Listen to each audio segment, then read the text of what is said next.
van a sacar que es un Cushing, ¿ya? Ya para la práctica hay que ver algunas cosas. Por ejemplo, las estrías son bien prominentes en el Cushing, ¿no? Son bien gruesas. Algunos dicen que tiene que haber estrías de más de 1 centímetro de grosor para que califiquen como Cushing. Porque hay otras personas que pueden tener estrías rojas, y las estrías son rojas cuando recién aparecen muchas veces, ¿ah? Y con el tiempo se van volviendo blancas. Pero en el Cushing permanecen siempre de ese color. Entonces, ahí está. Entonces, en presentación clínica tenemos varias, ¿no? Las dermatológicas, a nivel cardiovascular. ¿Se acuerdan que la acromegalia tendía a la hipertensión y a la diabetes? El Cushing también tiende a la hipertensión y a la diabetes, ¿ya? También el exceso de cortisol, el exceso de corticoides, ya saben, promueve la osteopenia y la osteoporosis, por lo tanto las fracturas. Entonces, comorbilidades que puede haber: hipertensión, dislipidemia, ya que aumenta la lipólisis, resistencia a la insulina, diabetes, obesidad e hipercoagulabilidad. Osteoporosis, enfermedad cardiovascular, obviamente, enfermedades neuropsiquiátricas, predisposición a las infecciones. Ahí está, si ya lo quieren por prevalencia, acá hay un cuadrito donde están ordenadas las características clínicas del Cushing por frecuencia. Yo creo que una de las más frecuentes es la obesidad, la cara de luna llena, y la plétora facial también es muy característico. Ahí va. Estrías violáceas, equimosis, debilidad son otras que tienen mucha importancia. Ya. Entonces, ¿cuándo tenemos que descartar un hipercortisolismo? ¿Ya? Hipercortisolismo. Aparte, no solamente en los que tienen la cara de Cushing, hay que descartarles Cushing, sino hay otros parámetros. Por ejemplo, incidentalomas suprarrenales. ¿Cuándo se habla de incidentalomas? Cuando se encuentra un tumor de forma incidental. Se está buscando otra cosa porque el paciente le duele la espalda, le duele la rodilla, le duele, no sé, la barriga, y le hacen una imagen, una tomografía, una resonancia, y de casualidad encuentran un tumor en la suprarrenal. Eso puede también ocurrir en otros lados, ¿no? En el páncreas, en la tiroides, en la hipófisis. Bueno, a ellos se les llama incidentalomas. En el caso de un incidentaloma suprarrenal, estamos obligados a descartar el síndrome de Cushing, descartar hipercortisolismo. ¿Por qué? Porque en el caso que ese tumor sea productor de alguna hormona, lo más frecuente es que sea productor de cortisol. En pacientes que muestran características que son poco comunes para su edad, en jóvenes, ¿no? En jóvenes con hipertensión, hay que descartar Cushing como causa de hipertensión secundaria. En jóvenes con osteoporosis, raro, ¿no? Hay que descartar Cushing por si acaso. Mujeres con calvicie, raro también, ¿no? La calvicie es más de los varones, entonces hay que descartar Cushing como una de las posibilidades. 3, bueno, ya, que tenga toda la cara de Cushing, la panza de Cushing y todas las características que hemos visto ahí. Si tienen las características Cushingoides específicas, obviamente hay que descartar Cushing. Y en niños, si sus percentiles de crecimiento van, el de peso va creciendo y el de talla va decreciendo, también, eso en niños. ¿Cómo se diagnostica Cushing? ¿Ya? Esta diapo siempre es pregunta, ¿cómo se diagnostica Cushing? Ven que está todo en amarillito. Ya está, se resaltaba en amarillo lo que puede ser pregunta. Así que cortisol libre urinario, que se hace en orina de 24 horas, ¿no? Obviamente, con un punto de corte de 90 o 4 veces por encima del límite superior normal, ¿ya? Pero con 90 está bien, ¿no? Para que más o menos quedemos en algo. Un cortisol libre urinario en 24 horas de más de 90 microgramos en 24 horas es positivo para Cushing, ¿ya? Así de simple. El libre urinario, ¿eh? No se utiliza el cortisol así en sangre. Algunos quieren medir cortisol en sangre. Cortisol libre en sangre no hay, no se puede. Cortisol total en sangre tampoco, porque sea, eso de ahí sirve para insuficiencia, pero no para síndrome de Cushing. El test de supresión con dexametasona es otra prueba muy usada. ¿En qué se basa? En que la dexametasona, o sea, un corticoide exógeno, debe en condiciones normales inhibir la producción de cortisol endógeno en cualquier persona normal, pero no en los Cushing.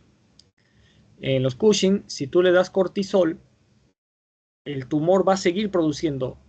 Si tú le das dexametasona, el tumor va a seguir produciendo cortisol, ¿no? No se va a suprimir. Es la falta de supresión al test lo que marca la positividad para Cushing. Entonces, ¿cómo se hace? Hay 3 pruebas de dexametasona. Depende cuánto de dexametasona uses, de 1 miligramo, de 2 y de 8.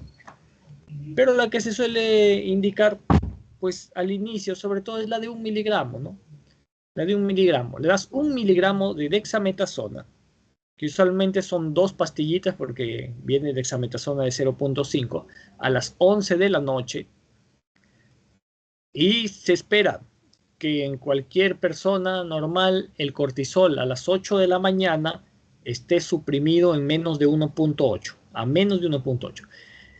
Si tú le das 1 miligramo de dexametasona a alguien y amanece en más de 1.8, positivo para Cushing, ¿ya?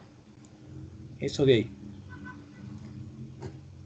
Y como tercer punto, el más difícil, el perfil de cortisol circadiano.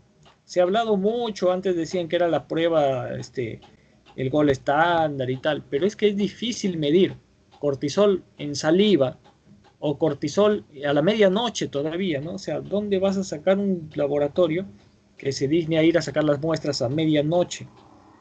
Entonces, difícil por el tema logístico. Ya se ha dejado un poco de usar. Ahora, ¿cuántas pruebas necesitas?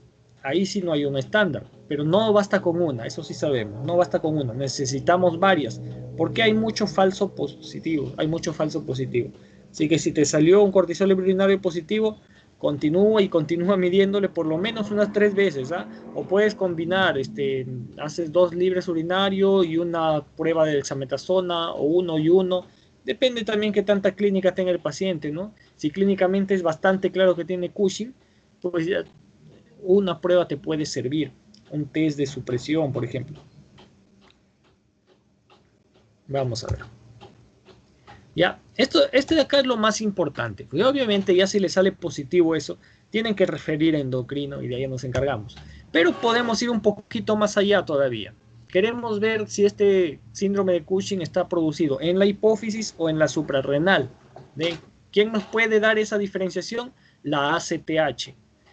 Entonces, si hay mucho cortisol y la hipófisis está normal, cualquier hipófisis normal lo que haría al ver mucho cortisol es suprimir su ACTH. Por lo tanto, si encontramos que el ACTH está suprimido a menos de 5, el problema no estaría en la hipófisis, porque la hipófisis está actuando normal. Entonces el problema estaría en la suprarrenal. ¿Ya? Estaríamos ante un síndrome de Cushing ACTH independiente, pues no depende de ACTH, sino que hay algo en la suprarrenal que directamente está produciendo cortisol. En cambio, si la ACTH está alta, vamos al lado derecho, si la ACTH está alta, de 30 para arriba o de más de 29, entonces estamos ante un Cushing ACTH dependiente, está producido por ACTH. ¿Y quién produce ACTH? La hipófisis. Entonces tendremos que buscar con una resonancia de hipófisis. Y claro, acá tengan en cuenta que para buscar un tumor en la suprarrenal, el examen de imagen de elección es la tomografía de suprarrenales. En cambio, si queremos ver en hipófisis, de elección es la resonancia de hipófisis. De hipófisis, ya no se les vaya a ocurrir pedir resonancia cerebral, porque la hipófisis mide 1 centímetro y el cerebro es grandote. Si piden de cerebro, se van a perder, no van a ver claramente. Tienen que hacer que el resonador se enfoque en ese centímetro que mide la hipófisis para poder ver bien. Entonces la resonancia se debe pedir de hipófisis y con contraste. ¿Ya? Hasta ahí ya deben llegar, creo, cualquiera de ustedes, ¿no? Y si sale entre 5 y 29, bueno, es indeterminado, pues, es indeterminado. Ya nos encargaremos, los especialistas de indagar qué cosa es, aunque lo más frecuente, ya les digo, es que sea central. Si tenemos que decir qué es más frecuente, el adrenal o el hipofisario, más frecuente es el hipofisario. Y tiene un nombre propio. Cuando la enfermedad viene de la hipófisis, ya no es un simple síndrome de Cushing, sino que esta es la enfermedad de Cushing, porque fue el primer cuadro clínico que fue descrito por el doctor Cushing. Entonces, enfermedad de Cushing es sinónimo de tumor hipofisario. ¿Está bien? Por acá entra la prueba de dexametasona 8 y todo eso, pero que ya es un poco más especializado. Entonces, el tratamiento fácil, si encontramos un tumor, ¿qué dijimos? Cualquier tumor es quirúrgico, ¿no? Cualquier tumor es quirúrgico, excepto el prolactinoma, que lo vamos a ver más adelante. Entonces, las causas tumorales, tratamiento quirúrgico. Y si el problema es que el paciente se ha embutido de dexametasona, de prednisona, porque le dolía la rodilla, que eso es muy frecuente, es mucho más frecuente el Cushing farmacológico que el endógeno. ¿Ya? O sea, hasta aquí estábamos hablando del endógeno, que el tumor en la suprarrenal, que el tumor en la hipófisis, pero eso no es lo más frecuente, de hecho es raro. Lo que es frecuente es que los pacientes se vayan a la farmacia y pidan corticoides porque tienen dolores y quieren sentirse mejor. Entonces se andan automedicando y luego vienen gordos con las estrías y todo eso. Entonces las causas exógenas son más frecuentes. ¿Y cuál es el tratamiento ahí? Retiro de los corticoides, pero retiro progresivo. ¿Por qué progresivo? Porque un corticoide exógeno inhibe la producción de cortisol endógeno y si le retiras bruscamente, el paciente prácticamente se va a quedar sin cortisol en ese momento y puede entrar en insuficiencia. Y una insuficiencia suprarrenal es muy grave. ¿Ya? Así que de a poquitos vamos quitando hasta que sus suprarrenales vayan recobrando la capacidad de autoadministrar cortisol. Y el retiro progresivo no hay una regla, pero sí se entiende que debe ser poco a poco, muy despacio, no hay apuro. ¿Ya? Se pueden demorar meses en quitarle el corticoide a un paciente. Y de hecho, cuando tiene dosis alta se puede quitar, desescalonar más rápido, ¿no? O sea, por ejemplo, si el paciente está usando de prednisona 50, 40, puedes quitar de 10 en 10. Cuanto más bajes ya le quitas de 5 en 5. Cuando llegas a dosis fisiológicas de prednisona, que son entre 2.5 y 7.5, ahí ya tienes que quitar muy poquito, 2.5, 0.5 o 1 miligramo. Esa es la recomendación, ¿no? Mientras más baja la dosis, más despacito vas desescalando. Y finalmente ya puedes hacer una prueba retirando totalmente y dosando cortisol. Pero bueno, esto ya no lo van a hacer ustedes mayormente. Basta con que vayan retirando progresivamente o sepan que hay que retirar progresivamente el corticoide exógeno. Ya, ahora en cuanto al endógeno, digamos que se opera, pero la enfermedad persiste o recurre, ¿no? Ya saben que es diferente persistir que recurrir. Pero en cualquiera de estos casos, o cuando el paciente no es candidato o cuando el paciente no quiere operarse. Bueno, ¿tenemos tratamientos médicos? Sí tenemos. Tenemos que manejar las comorbilidades, claro, pero también tenemos tratamientos médicos que inhiben la esteroidogénesis. Y hay uno que es barato porque es un antifúngico antiguo, que es el ketoconazol, ¿no? Saben, se usaba y se usa todavía a veces para la onicomicosis, para los hongos de la piel, pero en algún momento se encontró problemas en su uso porque veían que causaba insuficiencia suprarrenal. Entonces, se vio que inhibía la esteroidogénesis, es decir, la síntesis de corticoides. Y en los pacientes con Cushing, pues puede ser útil esto, ¿no? Las cápsulas vienen de 200 y las dosis entre 600 y 1200 al día se pueden usar para más o menos aplacar la hipercortisolemia de estos pacientes. Hay otros como metirapón, etomidato, pero que la verdad que nunca usamos, hay poca disponibilidad, son caros y muchas veces son poco peligrosos, pero el peor de todo es el mitotano, es un adrenolítico, prácticamente este fármaco destroza las suprarrenales y el paciente queda en insuficiencia permanente, ¿no? Peligroso usar esto. Hay algunos otros que bueno, ya, estos no son muy usados, los inhibidores de las cinasas son de poca disponibilidad, Y los análogos de somatostatina, ayer hablábamos que eran más útiles en acromegalia. Acá su rol es discreto. Y la cabergolina es específico para la prolactina y para el Cushing también muy discreto el rol que puede cumplir. Entonces ya está, eso es lo que tienen que saber de síndrome de Cushing. En conclusión, es una enfermedad multisistémica con una morbilidad grave.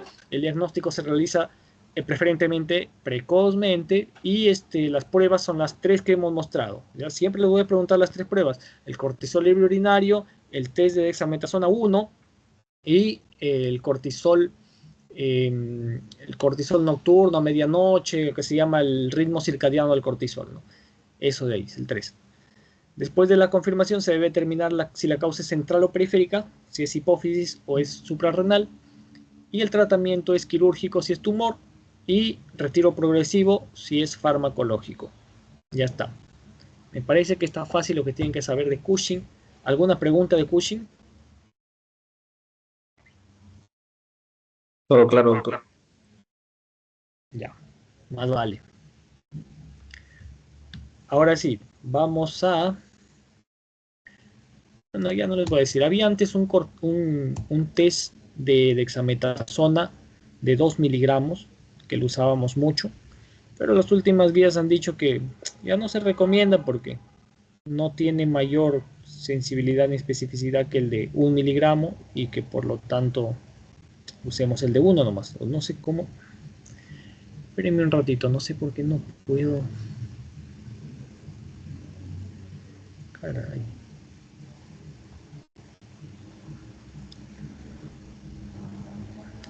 No sé por qué se me está dificultando compartir un poco, pero ahí voy. Doctor, una Ya. pregunta. Hola, dime. A ver. ¿Cuál era el fármaco o el tratamiento más nocivo que mencionó? El adrenolítico que mencioné, Sí. ese es el mitotano. Sí, lo he escuchado nada más anecdóticamente, pero nunca lo hemos usado. Bueno, yo nunca lo he usado. Algunos doctores antiguos quizás, pero dicen que es terrible, ¿no? O sea, ya prácticamente te deja sin suprarrenales. Mitotano, citotóxico. Caramba, otra vez. Yo ya no sé cómo. A ver.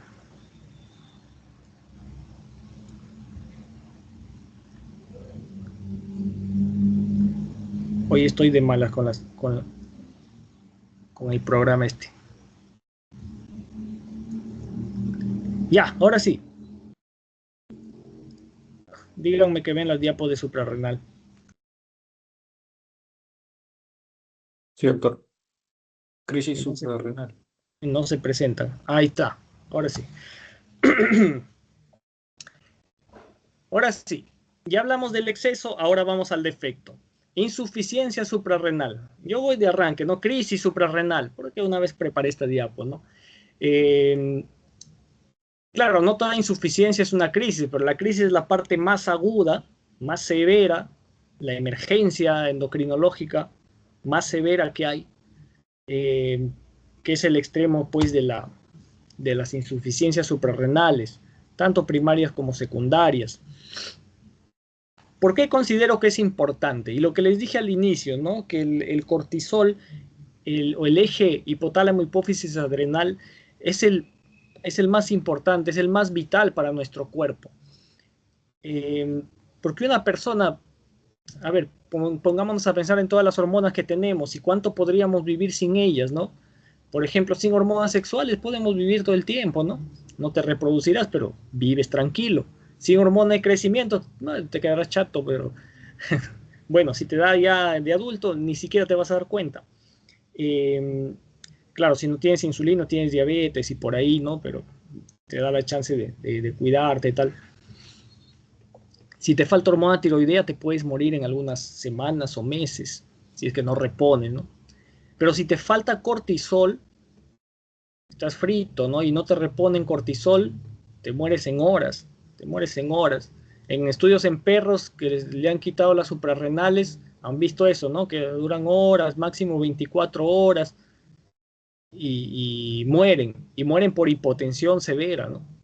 Entonces, es potencialmente muy mortal esta complicación. Y encima es medio engañosa, porque miren cómo puede venir el paciente.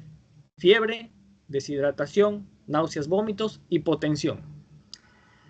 Y si tú no estás pensando en corticoides, tú ves eso y dices, ah, una jeca, pues, ¿no?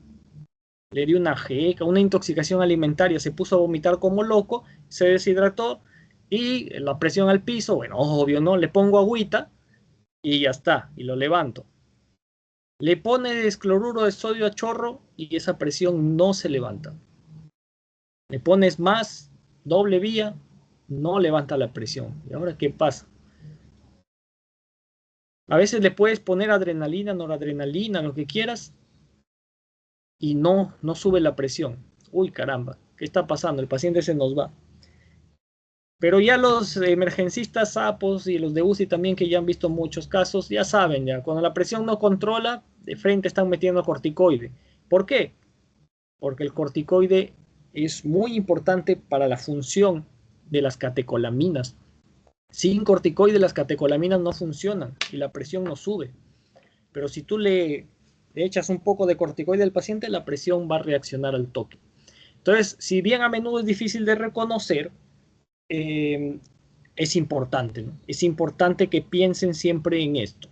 Es una emergencia médica potencialmente mortal. No quiere avanzar para variar. Ya estamos. Como todos los ejes hipotálamo, hipófisis, tal, tienen un nivel primario, un secundario que es la pituitaria siempre y un terciario que es el hipotálamo. Y aquí sí es importante irnos hacia la corteza suprarrenal para que recuerden lo que seguramente ya han visto en anatomía, fisiología o no sé dónde. Las partes de la suprarrenal, ¿no? La corteza y la médula. Y acuérdense que tienen dos, derivan de dos capas embrionarias distintas, ¿no? La médula es de la parte de las crestas neurales, o sea, viene del ectodermo, ¿no? Son células neuroendocrinas en realidad y que producen unas hormonas neurotransmisores que son las catecolaminas. O sea, ahí está, esa es su función, la médula. En la corteza, que es de origen endodérmico, se puede dividir en tres capas, la glomerular, la fascicular y la reticular. ¿Ya? Y hay que recordar, en la glomerular, que es finita, se sintetizan los mineralocorticoides, que prácticamente aldosterona es el único que conocemos, pero ahí está, el mineralocorticoide. ¿Por qué mineralo? Porque tiene que ver con el balance de los electrolitos principales, sodio y potasio. La zona más gruesa es la zona fasciculada, que es la que produce cortisol, que es el corticoide más importante y más vital en el cuerpo, que tiene más funciones, ¿no? Y es el más abundante también. Y la zona reticular, los andrógenos. Entonces, ya sabemos que la ACTH es la que viene a estimular esta producción, pero estimula sobre todo la producción de cortisol y de andrógenos, no tanto la producción de aldosterona, porque recordemos que la aldosterona está mediada por otro eje que se llama el eje renina-angiotensina-aldosterona, que ustedes ya lo deben haber escuchado mucho en nefrocardio, ¿no? Entonces, aquí hay una gran diferencia, porque si el problema está en la secreción de ACTH, la aldosterona va a estar tranquila, porque con ella no pasa nada, porque ella se debe a otro eje. Pero si el problema está en la glándula, entonces ahí sí va a estar alterada la aldosterona. Así que aldosterona va a ser una diferencia entre la insuficiencia suprarrenal primaria y secundaria. Empecemos desde arriba. La CRH se produce en el hipotálamo, en el núcleo paraventricular, y además acá, ¿quién más se produce en el núcleo paraventricular? La ADH. Y la ADH, esto ahorita parece que no tuvieran relación. ¿Qué tiene que ver la antidiurética con la CRH? Pero sí, la antidiurética, ADH, es un potenciador de la CRH y por lo tanto es un potenciador de todo el eje suprarrenal. Esto va a ser importante para lo que vamos a ver más adelante, porque va a tener feedback negativo. O sea, si la ADH ve que hay poco cortisol, se va a estimular. Y si la ADH ve que hay mucho cortisol, se va a inhibir. ¿Ya? Entonces, ahí con las RH. De ahí hay otras curiosidades como que se produce en la placenta y sus niveles aumentan al final del embarazo y el parto. Bueno, eso es fisiológico. La ACTH, que se produce en la hipófisis por las células corticotróficas. Aproximadamente el 20% de las células de la hipófisis son corticotróficas. No es que las células corticotróficas produzcan directamente ACTH, producen proopiomelanocortina o POMS, ¿no? Es una proteína muy grande que luego en diferentes zonas del cuerpo se van a escindir. O sea, hay enzimas que en cada parte del cuerpo van a romper esta propiomelanocortina para quedarse con sus fragmentos. Y cada fragmentito tiene su utilidad. En la pituitaria se fragmenta de tal forma que una partecita de esa propiomelanocortina es la ACTH. Pero ¿a qué vamos con todo esto de la propiomelanocortina? Que si vemos dentro de sus fragmentos, por ahí hay MSH, MSH alfa dentro de la misma ACTH, MSH gamma que está en otros fragmentos, y acá que falta la gamma glipotropina, falta, si la seguimos escindiendo, va a aparecer acá una beta MSH. O sea, ahí MSH, ¿qué cosa es MSH? Es la hormona estimulante de los melanocitos, ¿ya? Por lo tanto, cada vez que la hipófisis quiera producir más ACTH, va a tener que producir más MSH, más hormona estimulante de melanocitos, y por lo tanto el paciente se puede hiperpigmentar. ¿Ya? Esto es, ahí está, la síntesis de melanina aumenta bastante. Entonces, ¿en quiénes va a estar alto esto? La síntesis de melanina, la estimulación mediada por MSH. ¿En los primarios o en los secundarios? A ver, yo les pregunto a ustedes, ¿en quiénes está alta la ACTH? ¿En la insuficiencia primaria o en la secundaria?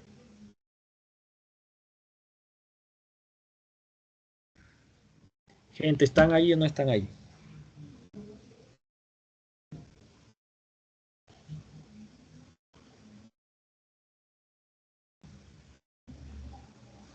Ya ven, ya los veo pidiendo y el sustitutorio va a estar difícil, ¿eh? Por si acaso, les digo. Ya, si hay una buena función hipofisaria y hay insuficiencia, la ACTH tiene que volar. Entonces, el problema tiene que ser primario. Doctor? Tiene que ser primario, claro. Tiene que estar enferma la glándula suprarrenal, no la hipófisis. La hipófisis tiene que estar muy bien para que produzca ACTH en exceso cuando hay insuficiencia. Así que en la insuficiencia suprarrenal primaria es donde hay hiperpigmentación. ¿Ok? Entonces, y esto viene acá. Todas las características clínicas las tienen ahí. Fíjense en las rojitas que son las que diferencian, ¿no? La hiperpigmentación primaria se encuentra, la hiperpigmentación de la piel se encuentra en la primaria. La hipotensión postural es más frecuente en la primaria, pero también puede estar en la otra. Y el antojo de sal es más frecuente en la primaria, justamente porque acá en la primaria hay un déficit muy marcado de mineralocorticoides, ¿no? El paciente le falta sodio, le sobra potasio y está antojado de sal. Ahí está. La hiperpigmentación de los Cushing. De los Cushing que estoy hablando. De los Addison. ¿Sí saben lo que es Addison? La insuficiencia suprarrenal primaria. Eso es el síndrome de Addison, cuya etiología principalmente es autoinmune. Por eso algunos pueden tener vitiligo, como acá en la imagen de abajo de la derecha. ¿Ya? ¿Cómo diferenciar si un paciente es moreno? Porque a veces los pacientes son morenos, ¿no? Y no se sabe de repente así es su color.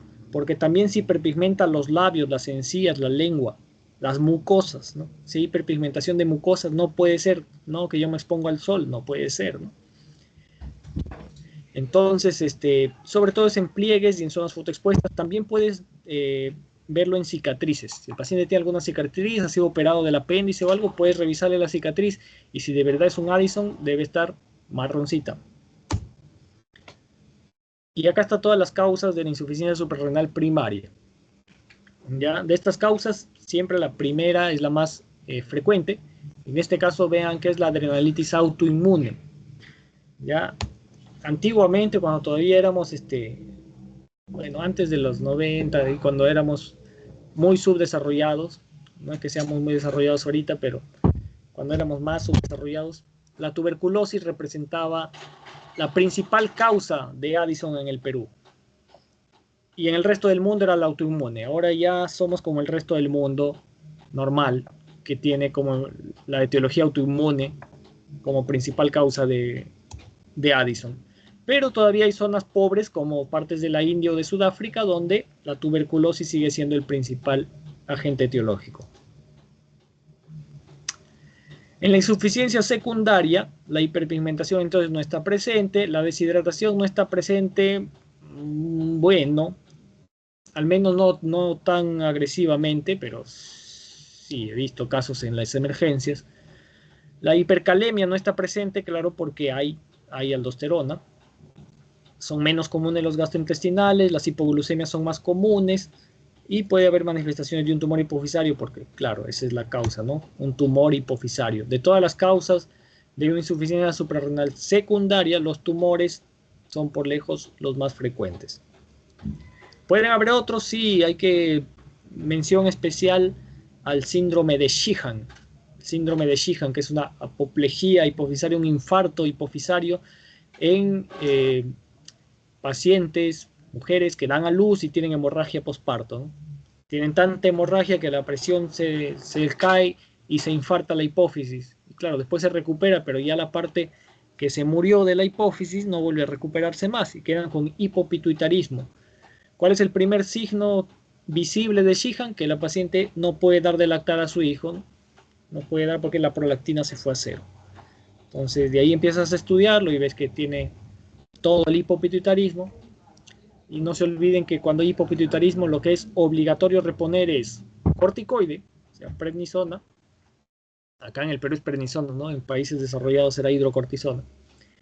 Y levotiroxina. Esos dos son los ejes más vitales de la hipófisis. Hay muchos medicamentos que también pueden causar, mención especial, los opioides. Muchos se utiliza opioides, ¿no? Tramadol para acá, tramadol para allá. Y hemos tenido casos de insuficiencia suprarrenal por estos opioides, morfina, tramadol. Ya. Entonces la crisis adrenal es la insuficiencia suprarrenal, pero aguda, aguda. Vamos avanzando. Los desencadenantes, porque mayormente, no es que así de la nada, ¿no? La mayoría de veces son pacientes que ya tienen una deficiencia en la producción de hormonas, pero que esto se empeora cuando aumentas la demanda. ¿Y cuando aumentas la demanda de cortisol? Cuando el paciente entra en estrés, y un estrés intenso, que usualmente es causado por infecciones, traumatismos, embarazos, cirugías, etcétera, etcétera. Pero lo más frecuente por lejos son las infecciones. Y esto ya lo vamos a ver en la fisiopatología. Y la manifestación principal es la de shock, o sea, hipotensión, ¿no? Cuando piensen en shock, piensen en hipotensión, ya sea por hipovolemia o disminución del tono, pero es shock, la presión se cae, tienes que levantar, si el paciente se muere si no resuelves esa hipotensión. Los hallazgos clínicos ya lo habíamos visto, a veces se parece una G con abdomen agudo, te puede confundir, pero tienes que estar alerta, sobre todo si no reacciona con suero fisiológico. Entonces la fisiopatología, siempre el mismo cuento que no está comprendida del todo, pero siempre la teoría se repite, ¿no? Es un paciente que tiene poca disponibilidad de cortisol comparado con los requerimientos de cortisol que tiene. Es un desbalance entre esto. Entonces, aquí viene la clínica, ¿no? Para aquellos primarios donde falte la aldosterona, como la aldosterona se encarga de la retención de sodio y de la secreción de potasio, va a haber hiponatremia e hipercalemia. Ojo aquí, y esto es lo que habíamos hablado al inicio de la ADH, la antidiurética, ¿qué tiene que ver con la CRH? ¿Qué dijimos? Cuando hay poco cortisol, ¿qué hace el ADH? Como es un estimulador del eje, va a aumentar para tratar de estimularlo. Pero ¿qué va a pasar cuando aumente la antidiurética? El cuerpo va a retener agua y va a diluir su sodio. Entonces va a haber hiponatremia, pero por dilución. He ahí que los pacientes con insuficiencia suprarrenal secundaria también tienen hiponatremia, o sea, ambos tienen hiponatremia, los primarios y los secundarios, nada más que los primarios es por falta de aldosterona, y en los secundarios es por exceso de antidiurética. ¿Ya? Pregunta de examen también a veces. Que el cortisol promueve la gluconeogénesis, ya sabemos que aumenta la glucosa. Entonces, si hay déficit, ¿qué va a haber? Hipoglucemia. E hipotensión, que es refractaria inclusive a vasopresores. ¿Y por qué no funcionan los vasopresores? Bueno, una de las explicaciones es porque los glucocorticoides actúan en la síntesis de la feniletanolamina N-metiltransferasa, que es esta enzima que promueve la conversión de noradrenalina a adrenalina, la cual es mucho más activa. Entonces, si no hay corticoides, no hay buena conversión de nora a adrenalina y por lo tanto no actúan bien en el vaso sanguíneo estas catecolaminas y hay hipotensión sostenida. ¿Y por qué es más en infecciones que en otras causas? Bueno, uno, porque las infecciones son frecuentes. Y dos, porque tiene que ver el TNF-alfa seguramente, ya que el cortisol normalmente regula la producción de TNF-alfa, pero a su vez el TNF-alfa causa resistencia al cortisol, o sea que es como que son enemigos jurados, ¿no? ¿Qué pasa cuando hay un desequilibrio? O sea, el cortisol está un poco bajo y a su vez el TNF-alfa, que ya sabemos que se produce mucho en las infecciones, aumenta, ¿no? Entonces, si el TNF-alfa aumenta, hay más resistencia al cortisol. Y si el cortisol disminuye, hay menos regulación del TNF-alfa. Entonces se vuelve un círculo vicioso que al final puede desencadenar, ¿no?, en la muerte del paciente. Si te demoras mucho en diagnosticarlo, a veces a pesar que le pongas corticoides, igual puede morir. Así que actuar rápido. Esta es una patología para actuar rápido. Ya dijimos que la sensibilidad abdominal es importante en los pacientes. Otras causas de insuficiencia suprarrenal pueden ser traumáticas, hemorragias. Puede haber hemorragias por infecciones. Sí, son raras, son bien raras, pero a veces les gusta. En el MIR les gustaba preguntar esto, ¿no? Del síndrome de Waterhouse-Friedrichsen, que es por meningococosemia. Un meningococo que por ahí causa hemorragias en la suprarrenal e insuficiencia del mismo. Bueno, solo porque tiene un nombre raro ahí, pero también pueden causarlo otros microorganismos. Factores de riesgo, obviamente los anticoagulados, los SAF, cuando han tenido un trauma postoperatorio, sepsis o cualquier estrés severo. Ya. Bueno, esto es interesante siempre estudiar sobre la hemorragia suprarrenal, ¿no? La redistribución del flujo sanguíneo en momentos de estrés, de shock, donde el cuerpo tiene que priorizar o redistribuir, pues, no, su flujo sanguíneo, pero es poco frecuente, al menos en el día a día. Ya si ustedes van a ser usiólogos, pues ahí sí. Esta es una pregunta que hasta ahorita nos seguimos haciendo. Miren, ¿cuándo un paciente que se está automedicando con corticoides llega a suprimir su eje? Y la verdad es que hasta ahorita no hay una respuesta para eso. Algunos suprimen al eje con tal dosis, otros con otra dosis. Unos en tal tiempo, otros en tal otro tiempo. Entonces no hay, es muy individual, depende de cada persona. Pero en general se ha tratado de llegar a un consenso. ¿Cuál es ese consenso? Bueno, pongámosle una dosis.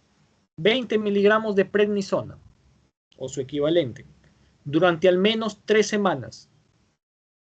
Y ya está. Con eso es probable que el eje esté suprimido. ¿Ya? Entonces, basémonos en estos consensos, que aunque no están probados estadísticamente, pues nos sirven de guía, ¿no?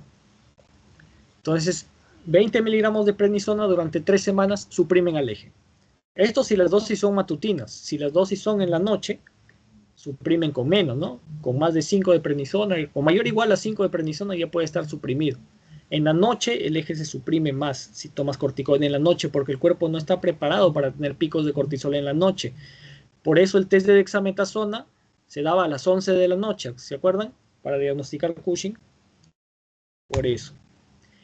Y obviamente si usas menos dosis, ya menos de 10, y por menos de 3 semanas, es poco probable que el eje esté suprimido. Y si estás en un intermedio entre 10 y 20, es un riesgo intermedio de supresión. Ya. Manejo. A ver, vamos a ir acá, ¿ya? Apréndanse de esta que les voy a preguntar. El tratamiento de la insuficiencia suprarrenal. Primero que haces, vías. Le pones vías grandes. Por el paciente viene en shock, ¿no? Viene hipotenso. Ya está. El número 2 es bien bonito para otras realidades, pero por acá en el Almanzor, por ejemplo, nos da vergüenza, no hay ni agas. Peor va a haber cortisol, ACTH. En emergencia no se mide ni una hormona. Pero imaginémonos que estamos en Europa, en el mundo ideal. Entonces, ¿qué nos dice la guía? Que midamos cortisoles séricos y obtengamos una muestra. Antes de empezar cualquier tratamiento, empecemos tomando una muestra para cortisol y ACTH, para ir analizándolo. Porque si ya le pones un poco de cortisol, de hidrocortisona, dexametasona, metilprednisolona, cualquier corticoide, ya vas a alterar, vas a inhibir al eje suprarrenal. Si bien la dexametasona se tarda un poco, se tarda como unas 4 horas en suprimir al eje, y eso te puede ayudar, te puede dar una ventana en la cual dosar cortisol. En nuestra realidad va a ser poco práctico porque aunque tengas 4 horas no le van a dosar cortisol en el hospital. Y bueno, y si pones hidrocortisona se va a dosar como cortisol. Ya, o sea, si a ti te ponen una ampolla de hidrocortisona y al toque te sacan una muestra para cortisol, sale alta. Ya. Bueno, entonces no alteremos las muestras y ya. Lo importante es no esperar los resultados de laboratorio. O sea, vas midiendo, vas sacándole todas las pruebas que quieras, pero tú vas actuando porque si no el paciente se muere hasta que salga. No hay que esperar que el cortisol salga abajo para recién darle hidrocortisona. No. Ya, si le echas de más no importa. No hay riesgo de intoxicación por corticoides, no se preocupen, métenla nomás. Infundan 2 a 3 litros de solución salina isotónica o dextrosa. Dextrosa si hay hipoglucemia, ¿ya? Así que mejor le meten al 33% si hay hipoglucemia, pero ustedes inicien con solución salina isotónica 2 a 3 litros. Se hidrata un montón. El paciente acá se muere por hipotensión y deshidratación. Y se administra hidrocortisona en un bolo de 100 y luego 50 cada 6. O lo que otros dicen, bueno, 200 a 300 miligramos en 24 horas repartido, siempre fraccionado, porque la hidrocortisona no te dura 24 horas, ¿no? Tienes que fraccionarlo, te dura 6, 8 horas, entonces cada 6 a 8 horas se pone. ¿Por qué hidrocortisona y no otro? Porque la hidrocortisona es la más fisiológica, es la más parecida al cortisol endógeno, ¿ya? Tiene una pequeña acción mineralocorticoide también y te puede ayudar. Ya está. Pero si no tienes hidrocortisona, ¿te pueden servir los otros? También te pueden servir. Ya en el peor de los casos, hasta ahorita no hemos entrado en tal crisis que no tengamos hidrocortisonas. Yo creo que hasta cualquier posta tiene hidrocortisona, menos mal, al menos endovenoso. Paradójicamente en vía oral no tenemos, ni siquiera en los hospitales referenciales, pero en endovenoso tiene todo el mundo. Así que hidrocortisona para todo. Listo.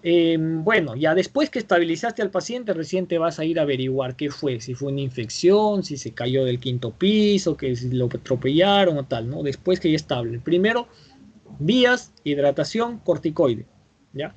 Y medir sus electrolitos, ¿no? No se olviden. Ahí está. Todo eso se hace rápido.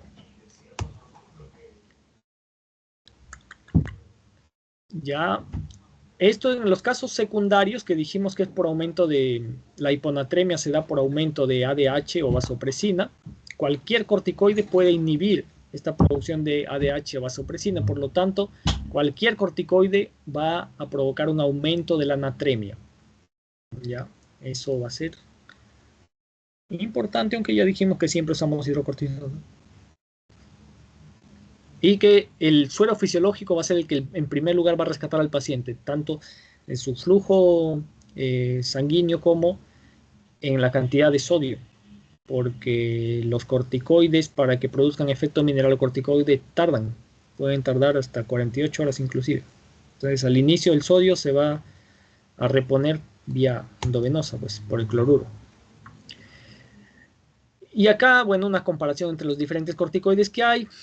Vean la columna de la derecha que dice dosis equivalente, porque puede ser importante. De vez en cuando hay alguna pregunta para que me digan cuánto es el equivalente de 20 miligramos de hidrocortisona, pero en prednisona es 5. Y en dexametasona es 0.75. Ah, pero el de Flasacor está de moda, 4. Yo creo que con esos 4 ya es suficiente, ¿no? Ya con esos 4 es suficiente para aprenderse las dosis equivalentes. Muy bien. Y bueno, hay un montón de reemplazos para el cortisol, pero ¿qué hay de la aldosterona? Y si es un primario, y dándole hidrocortisona o prednisona, peor que la que tenemos acá, que en teoría la prednisona no tiene por qué, no tendría por qué regular a los primarios, ya que no tiene efecto mineralocorticoide, pero nos hemos dado cuenta que no se mueren, así que le seguimos dando. Ya, pero muchos no aguantan. Entonces, hay un mineralocorticoide que es sintético, que es en pastilla, que es muy potente, que se llama fludrocortisona. 0.1 miligramos es suficiente para la reposición adecuada y que el paciente mantenga adecuadamente sus electrolitos.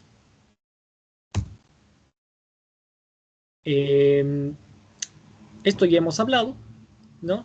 Bolo inicial de 100, hidrocortisona 50 cada 6 horas hasta que se estabilicen los signos y la capacidad de poder comer, porque acordémonos que vino con náuseas, vómitos y dolor abdominal.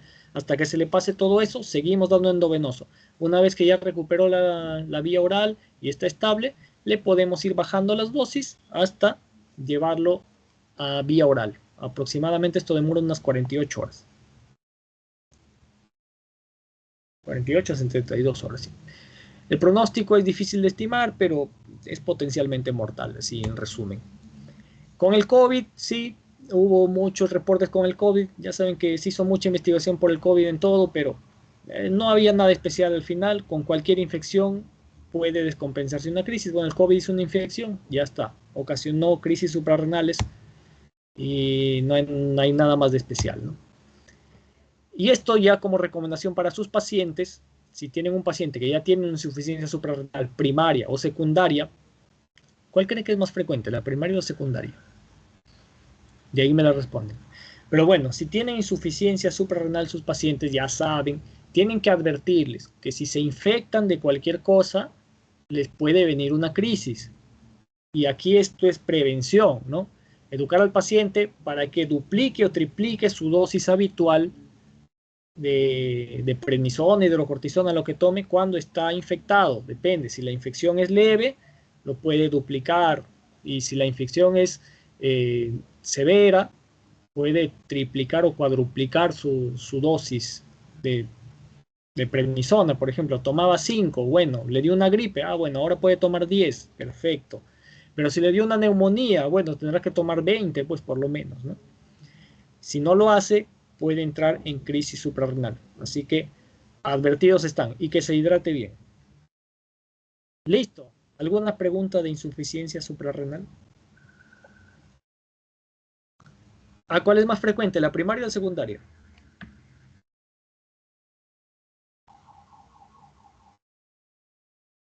¿Ah? La primaria, doctor. La primaria. Ahí está la bibliografía.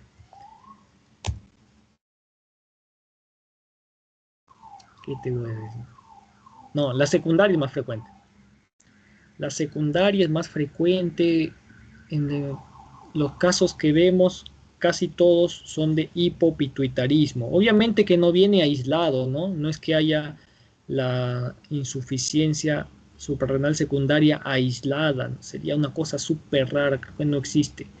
Siempre vienen en el contexto de un hipopituitarismo por macroadenomas hipofisarios que causan hipopituitarismo. Y los macroadenomas hipofisarios son mucho más frecuentes que los síndromes de Addison. ¿Ya? Así que secundaria. Muy bien, ¿ya se cansaron? Un poquito. Ahora sí, este es el último tema de verdad. Ya sé que están de sueño y de hambre, y yo también, pero con hiperprolactinemia acabamos. Y esta clase no es muy grande, así que ya estamos terminando el curso. Esta prolactina, la prolactina, es una proteína globular que tiene varias formas en realidad, pero la principal tiene 23 kilodaltons. Hay otras que se llaman macroprolactina o big prolactina, big prolactina, Ya son cosas un poco más especializadas, pero la principal de 23 kilodaltons, marcadito en amarillo, por si es pregunta de examen, de verdadero y falso, ya saben. Ahí está. ¿Qué dice el amarillo? Ya ustedes van a leer la diapo, solamente la parte amarilla, ya los vi. Ahí están todas las preguntas. La dopamina es el principal factor inhibidor. Ya, acuérdense que la prolactina siempre es la excepción a la regla. Mientras todas las hormonas hipofisarias reciben estimulación del hipotálamo, la pobre prolactina recibe inhibición a través de la dopamina. Así que está premiada ahí. También es la excepción en cuanto al tratamiento. Ya los dije, el prolactinoma es el único tumor endocrino que no es quirúrgico, sino que es de tratamiento médico. Pero eso es bueno, ¿no? Eso es bueno. Ahí veamos que hay otros factores que intervienen. Por ejemplo, ya, la dopamina es el principal enemigo de la prolactina, listo, ya lo sabemos. Entonces, los que sean enemigos de dopamina van a ser amigos de la prolactina, ¿no? Neurolépticos, opiáceos, alfa-metildopa, reserpina, inhiben a la dopamina, listo, la prolactina sube, prolactina vuela. Hay inhibidores, hay un psiquiátrico, ¿cómo se llama? Risperidona. Risperidona es un fármaco que causa de niveles elevadísimos de prolactina. Ojo con ese. Ya. Bueno. Los estrógenos tienen una cosa muy especial ahí. Los estrógenos, por un lado, estimulan la producción de prolactina, pero por otro lado bloquean su acción a nivel mamario. Es por eso que la gestante tiene niveles, ¿no? Los estrógenos se disparan en la gestación y por lo tanto los niveles de prolactina también. De hecho, cada vez que encuentren una mujer con prolactina alta, piensen mal primero, piensen que está embarazada, ¿no? Hay que descartar embarazo. Entonces, los estrógenos estimulan la prolactina, pero cuando esa prolactina quiere venir a la mama a producir leche, el mismo estrógeno le dice no vas a hacer nada, ¿no? Entonces, como que la produce, la tiene estimulada, pero no la deja accionar. Entonces, eso hace que la embarazada no produzca leche. Pero cuando ya después del parto los niveles de estrógenos caen, ahora sí toda esa prolactina que se acumuló durante los 9 meses vienen a la mama y empieza la producción de leche, ¿no? Todo está fríamente calculado, así funciona. Y que la dopamina no solamente disminuye la secreción de prolactina, sino que disminuye la expresión del gen de la prolactina y disminuye la proliferación de los lactotrofos. Y por eso es que los agonistas de dopamina son útiles en tumores, porque es tan enemiga la dopamina que de la prolactina que puede hasta matar a las células que la producen. Y eso es bueno cuando estamos en un problema tumoral. Las funciones, bueno, como su nombre lo dice, ¿no? Prolactina, producir leche, es la función más característica, ¿no? Pero también hay que tener en cuenta que en las mujeres participa en el desarrollo folicular y el mantenimiento del cuerpo lúteo, ¿ya? Está en la fase lútea, en la segunda fase del ciclo menstrual, donde ese folículo de Graf que fue ovulado se convierte en cuerpo lúteo, ¿para qué? Para producir progesterona, que como su nombre le dice, progesterona está en pro de la gestación, ayuda a mantener la gestación, pero el exceso de prolactina puede acelerar el envejecimiento del cuerpo lúteo y causar que esta fase lútea sea corta y que por lo tanto la gestación no prospere. Así que hay problemas de fertilidad con hiperprolactinemia, sí. Después tiene muchas otras funciones, pero ya cuestión que ustedes lo lean, no son tan características, no son tan importantes. Sí es importante en cambio este cuadro, ya siempre hay preguntas de acá, ya que una elevación de prolactina no siempre es patológica, muchas veces es fisiológica. Y es tan fisiológica como la simple ovulación. O sea, que le hayas tomado a la mujer la muestra a medio mes, ya va a estar alto, pues porque está ovulando. Ahí hacen pico las hormonas. Se recomienda que la toma de muestras sean los 5, mejor si son el tercer día de la regla, son los días más adecuados para medir hormonas. El embarazo, ya dijimos, el embarazo dispara la prolactina. El amamantamiento, obviamente una mujer que está amamantando va a tener alto. El estrés, bueno, no sé por qué es fisiológico. El estrés es fisiológico. Bueno, no sé, pero ustedes están en estrés y deben tener prolactinas altas. También el ejercicio, la estimulación del pezón o lesiones de la pared torácica. Ya ven, tienen que descartar esas cosas primero. Y antes de ir a lo patológico, vamos a lo farmacológico, que también es muy frecuente. Ahora, ¿cuántos de ustedes estarán tomando medicamentos antipsicóticos, antidepresivos? Y si no lo están tomando ahorita, lo tomarán después del examen. Pero hay antidepresivos, ya les dije, la risperidona, un estimulador potente de la secreción de la prolactina. Antieméticos tan comunes como la metoclopramida, que sabemos que hace su acción inhibiendo a la dopamina. Por lo tanto, la prolactina feliz sube, ¿no? Opioides, antihipertensivos, ya vimos la alfa-metildopa, no cualquier antihipertensivo. Y ya excluyendo todo eso, ya recién podemos pensar en lo patológico. Y dentro de lo patológico, todo el mundo se va. Prolactinoma, que es un adenoma de la hipófisis, productor de prolactina. Ya, perfecto, eso es lo que hay que pensar. Pero mira más abajo, ¿no? Hay otras cosas mucho más comunes. Bueno, el efecto del tallo es una cosa muy especial, ¿no? Del tallo hipofisario se refiere. Ese tallito que conecta la hipófisis con el hipotálamo. ¿Por qué es importante ese tallito? Porque por ese tallito van a venir las hormonas liberadoras. Y para pesar de la prolactina va a pasar por ahí, por ese tallito va a pasar la dopamina, a inhibir a la prolactina. Entonces, cuando hay tumores muy grandes que comprimen ese tallo, ¿qué va a pasar? Que la dopamina no va a bajar a inhibir y la prolactina va a subir. ¿Ya?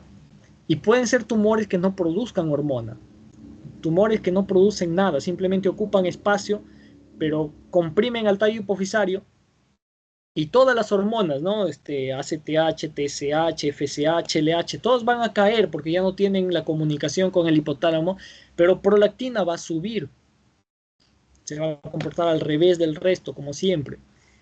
Y ahí te puede confundir porque tú puedes ver los resultados y dices, prolactina alta, entonces es un tumor productor de prolactina, es un prolactinoma. O puede tener un mismo perfil que un prolactinoma, que tiene prolactina alta y por el tamaño que tiene inhibir a todas las demás. ¿Cómo diferencias entre un prolactinoma y un efecto del tallo hipofisario? Fácil, por el nivel. Un tallo hipofisario no suele elevar la prolactina a más de 100, es como que el tope 100. En cambio, un macroadenoma hipofisario que sea productor de prolactina, un macroprolactinoma suele tener niveles de prolactina de más de 200, ¿ya? Por el nivel. Ojo con la insuficiencia renal. No miran, ¿para qué vamos a medir prolactina en los insuficientes renales, no? Pero si es que se les ocurre, pueden encontrar prolactinas tan altas como 300. En cirrosis hepática también. En el hipotiroidismo primario, ojo, descompensado, hiperprolactinemia también hay. En el ovario poliquístico, hiperprolactinemia también hay. Y es tan frecuente el ovario poliquístico. Ya. Paréntesis. En la hipófisis hay muchos incidentalomas también. ¿Se acuerdan el incidentaloma suprarrenal? En la hipófisis también. Aunque no se le llamaría incidentaloma, porque ¿qué pasa aquí? Ya ven que hay muchas causas de prolactina alta. Y muchas veces ven cualquier prolactina alta y de frente están pidiendo resonancia. ¿Y qué creen que van a encontrar? Montones de microadenomas hipofisarios. Y les van a echar la culpa de que ese microadenoma está produciendo la prolactina. Y al final no produce nada. Y ahí hay pacientes tomando cabergolina de por vida, cuando en realidad ese microadenoma es de por vida. Dicen, nunca se disuelve. No, es que ahí está, es benigno. Y siempre estuvo ahí, siempre va a estar ahí. Pero a veces hay un sobretratamiento por esos casos de los supuestos microprolactinomas. Y a veces son ovarios poliquísticos nomás, u otras cosas más simples. Ya, más allá de la catarsis, vamos a seguir. Manifestaciones clínicas. La mayoría de las pacientes que consultan por esto son mujeres premenopáusicas, así que enfoquémonos en ellas. Si es severa la hiperprolactinemia, o sea, más de 100, puede causar toda una menopausia, un hipogonadismo. ¿Qué es hipogonadismo? Están hablando en chino, ¿no? Para que lo entiendan es sinónimo, pónganse como la menopausia, ¿no? ¿Qué pasa en la menopausia? La mujer deja de menstruar. ¿Qué pasa en la menopausia? La mujer tiene bochornos, sofocos, cambios de ánimo, tiene disfunción sexual por resequedad vaginal. Entonces, todo eso puede tener una mujer con hiperprolactinemia severa. Nada más que produce leche. Y bueno, eso está raro, ¿no? Ahí está. Entonces, a eso se refiere con hipogonadismo manifiesto. Cuando es moderada entre 50 y 100, puede haber amenorrea, pero más común es que haya oligomenorreas, en menstruaciones, pero cada 2-3 meses alejadas, ¿no? Y cuando es leve, que es de 20 a 50 o de 30 a 50, es muy probable que no haya síntomas. Quizás haya una galactorrea mínima, la presión, ¿no? Cuando el paciente se hace presión en el pezón puede salir gotitas de leche, pero es mínimo, ¿no? Aunque cada mujer tiene sensibilidad diferente a la prolactina, inclusive hay algunas que tienen galactorrea con prolactina normal. Por eso la galactorrea va aparte, va al final. Pero otro síntoma no va a haber con la hiperprolactinemia leve hasta 50. Y sin embargo, ya puede haber una insuficiente producción de progesterona por la función que dijimos al inicio, una fase lútea corta y ya puede causar problemas de fertilidad. Entonces, si una mujer quiere quedar gestando, aunque sea leve, aunque no tenga síntomas, deberíamos tratar previamente la prolactina. En posmenopáusicas ya los síntomas son raros porque ya, pues, no, ya son hipogonádicas, ya la galactorrea es rara y todo eso. Y en varones, la parte sexual pues se ve muy afectada también, ¿no? O sea, líbido, función eréctil, todo eso se viene abajo y obviamente la fertilidad también. En varones es muy aparatoso, cuando hay un prolactinoma se nota bastante, ¿no? Un varón con galactorrea. Mujeres con galactorreas, mínimas aunque sea, hay montones, ¿no? Hay montones. Pero inclusive muchos de los que están escuchando acá la clase deben tener, pero no pasa nada, ¿no? Bastante común, pero varones no. Varones esto es súper raro, ¿no? Esto es un tumor de frente, ¿no? ¿Cuánto es el nivel de prolactina para decir hiperprolactinemia? ¿Ya? Y les digo, les doy un consejo. No miren los valores de los laboratorios. Cada laboratorio sale con unos valores que 15, que 19, que 14, que no sé qué. Y andan diagnosticando, sobrediagnosticando hiperprolactinemias. En mujeres en edad fértil, más de 30. Más de 30 recién es alto. Y en posmenopáusicas o en hombres, 20. E inclusive, ¿qué recomienda la guía? Que si te salió leve, o sea, menos de 50, puedes hasta repetir, porque de repente estuvo en estrés, de repente hizo ejercicio, de repente llegó apurado a tomarse la muestra porque le ganaba la hora y ya tenía que ir a clases, y ese pequeño estrés pudo haber elevado la prolactina. Entonces tienes que volver a repetirle que ya esté tranquila en condiciones más controladas de preanalítica para que no haya falsos positivos. Hay algunos artefactos que son muy conocidos en el laboratorio, pero quizás no valga la pena ahondar en ellos, al menos para ustedes que son médicos generales, sobre todo sabiendo que en Chiclayo estas pruebas no se hacen. Pero bueno, quizás sepan que a veces hay falsos negativos y falsos positivos por errores de laboratorio. La parte clínica, obviamente vamos avanzando. Y esto, ¿no? Entonces, ¿cuándo pedimos resonancia? O mejor dicho, ¿cuándo pensamos que hay un tumor? Porque un fármaco hemos visto que nos puede confundir, ¿no? Entonces, ¿qué hacemos si el paciente está tomando fármacos? ¿Será o no será tumor? ¿Le pedimos o no le pedimos resonancia? Bueno, básate en el valor. Si el valor es más de 100, probablemente no sea por el fármaco. O sea, pídele resonancia. Puedes encontrar un tumor. Pero ten en cuenta ahí la que te dije, la risperidona. Esta desgraciada sí puede causar elevaciones de prolactina de hasta 300, igual que una insuficiencia renal crónica. Así que en estos pacientes te puedes encontrar hasta 300 de prolactina. Ya si tiene más de 300, igual pide la resonancia que puede ser un tumor. Esta es una guía, pues muy antigua. Esta diapositiva. Aquí está resaltado de amarillo el título porque es muy importante. Tómenle foto, que de acá viene pregunta sí o sí, sí o sí. Me parece lo más importante de toda la clase esto. cuándo dar tratamiento a los prolactinomas. Y hay 3 casos, como ven ahí. Uno, que tenga síntomas neurológicos debido al gran tamaño de un tumor. O sea, obviamente si hay un tumor grande, es tratamiento, pues no es tratamiento, no hay de otra. Así que esa es obvia. La segunda, los síntomas. Si tiene hipogonadismo, ya dijimos, está como una menopáusica y tiene 30 años, o sea, no puede ser, no. Hay que darle tratamiento. O si tiene una galactorrea pero profusa, que le dificulte sus actividades, que le incomode a la paciente, porque las galactorreas mínimas, las pacientes no les incomodan, ¿no? Si tienen que exprimirse la mama para que salga una gotita, eso no le va a incomodar, pues no te exprimas y ya.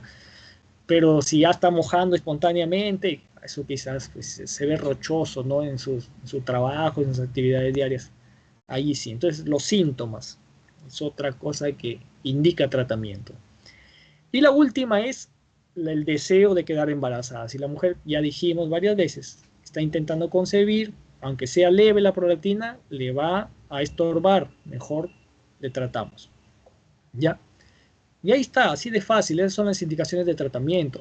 ¿Y por qué lo digo? Porque hay mucho sobretratamiento. Hay mujeres que no tienen síntomas, que tienen galactorrea mínima, que no quieren quedar embarazadas. Hasta anticonceptivo están usando, o sea, está que te gritan, no quiero quedar embarazada, no tengo síntomas, no tengo tumor, no tengo nada, y están recibiendo cabergolina. Nada, suspendan esos tratamientos. ¿Creen que no tiene reacciones adversas la cabergolina? Ahorita vamos a ver. Esto ya deben saber, macroadenomas más de 1 centímetro, micro menos de 1 centímetro, listo. La correlación de los niveles de prolactina con las causas. El tratamiento, pues tienen que ser tratamientos que agonicen a la dopamina, ¿no? Es el primer tratamiento para la hiperprolactinemia de cualquier causa, y de los agonistas de dopamina, nuestro preferido es la cabergolina. Hay otros también, pero la cabergolina la preferimos. Antes usábamos bromocriptina. Yo me acuerdo en el internado usaba bromocriptina para las gestantes cuando tenían un óbito o algo y queríamos que dejen de producir leche. Bromocriptina. Pero en cuanto a los tumores hipofisarios, he visto que la cabergolina, uno, que se toma una vez por semana y no como la bromocriptina que da cada 12 horas. Dos, miren, la efectividad para bajar la prolactina es mayor. La efectividad para bajar, miren cómo baja, cómo va desapareciendo ese tumor con el uso de cabergolina. Efectividad mayor, efectos adversos menores, mucha mejor adherencia al tratamiento. No hay de otra. La cabergolina es nuestro tratamiento de elección para hiperprolactinemia. Y su efectividad como tratamiento del tumor, para reducir el tumor, es más del 90%. Es superior al tratamiento quirúrgico y por eso es de primera opción. ¿Que te da efectos adversos? Bueno, sí, da náuseas, algunas le da dolor de cabeza. Las náuseas, ya les dije, el tratamiento inicial es una pastilla por semana. Bueno, tiene náuseas, le puedes partir que tome la mitad un día y la mitad otro día alejado. Y así se reducen los efectos adversos.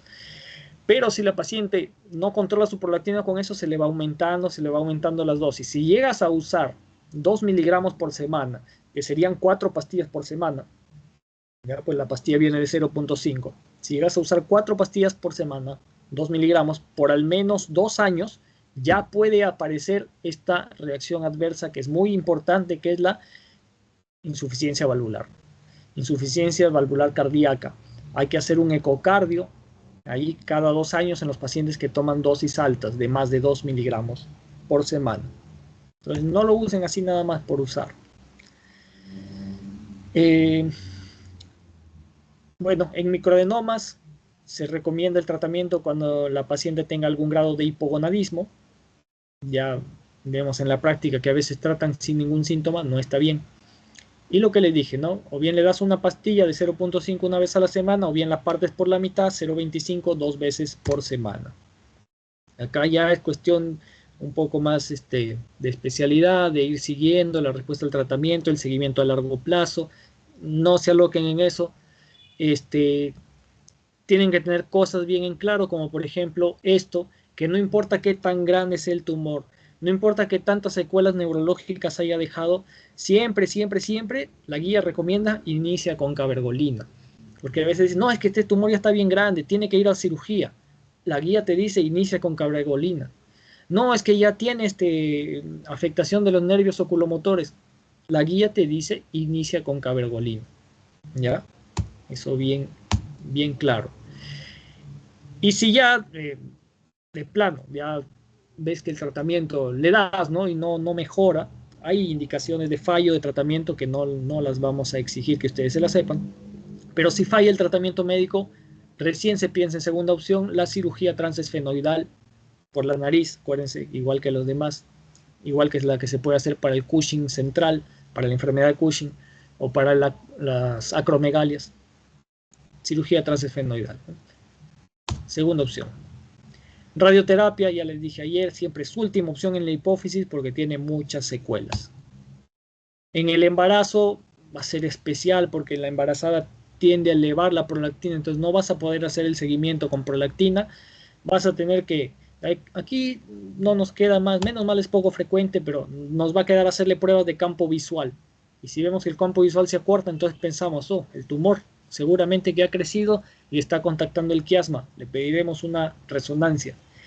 Y en casos muy extremos, una cirugía. Pero aquí, en todo lo que es el embarazo, está contraindicado totalmente dar la cabergolina. Así que yo creo que hasta aquí llegamos. Bueno, hasta aquí podemos dejarlo. ¿Ya? Prolactina, ¿ven? 1 hora y 1/4. Ayer les dije que nos íbamos a demorar 1 hora y 1/4. Esto es demasiado exacto. ¿Qué les parece? ¿Alguna pregunta de esto?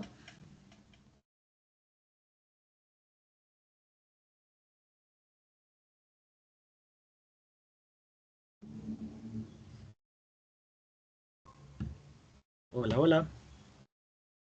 Doctor, si un paciente tiene macroadenoma, sí o sí se va a iniciar con una pastillita nada más. Buena pregunta. No, depende del nivel de prolactina. Si es macroadenoma, usualmente ya le empezamos más. Le empezamos más. Depende, pues, ¿no? Por ejemplo, si nos viene 400 de prolactina, que he tenido algún caso así, ¿no? 400 de prolactina, un tumor de 2 centímetros. Sí, nosotros nos arriesgamos a ponerle más, ¿no? 2, 3 pastillas a la semana, quizás directamente. Con 2 pastillas a la semana hemos iniciado tranquilamente en algunos pacientes con macroadenoma. Sí, sí, eso sí.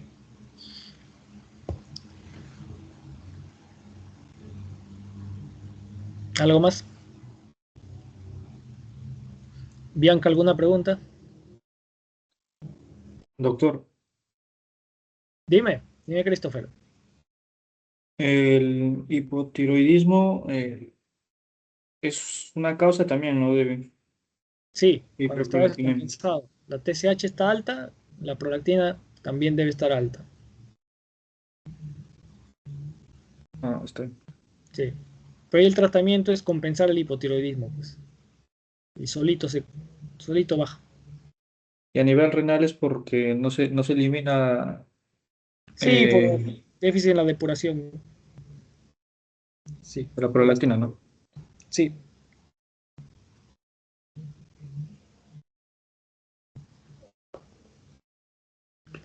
Qué más gente? Ya están listos para su examen.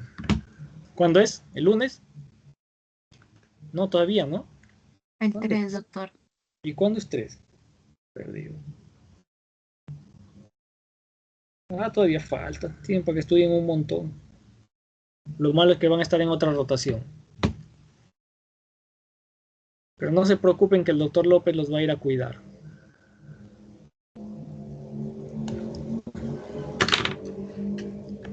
Ya chicos, entonces hasta ahí nos quedamos, ¿no? Ya creo que todo lo demás está claro. Ya saben, lean las letras que están resaltadas en amarillo. Y no sé qué más desearles. Suerte con las preguntas de verdadero y falso del doctor López.